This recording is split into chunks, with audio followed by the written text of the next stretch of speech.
সাকিব খান রানা, এটা ড্যাডি নাম, এটা শেহজাদ খান বীর, এটা আমার নাম, এটা স্বপ্ন বুবলি। জীবনে প্রথমবার নিজের হাতে লিখেছেন শেহজাদ খান বীর, তাও আবার না দেখে মুখস্থ। কি লিখেছেন বীর, সেটাই একান্ত কৌতূহলের বিষয়। ছোট্ট কিউট বীর লিখেছেন প্রথমে বাবার নাম সাকিব খান রানা, এরপর লিখেছেন নিজের নাম শেহজাদ খান বীর এবং সবশেষে লিখেছেন স্বপ্নম বুবলি অর্থাৎ তার মায়ের নাম। গুটি গুটি হাতে শাহজাদ খান বীরের এই লেখা মন জয় করেছে নেটিজেনদের। প্রত্যেক মা বাবার জন্য সন্তানের হাতে খড়ি যেন অন্যরকম এক অনুভূতি, আর সেই অনুভূতি শেয়ার করেছেন শবনম ইয়াসমিন বুবলি, যেখানে তিনি দেখিয়েছেন যে তার ছেলে তাদের নাম লিখেছে।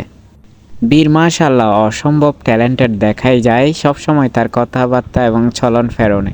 সেই বলে রাখা ভালো ইংলিশ মিডিয়ামে পড়ে ঢাকার একটা ইংলিশ মিডিয়াম স্কুলে, এবং সেখানেই মা বাবা দুজনেই হাজির হতে দেখা গিয়েছিল একবার।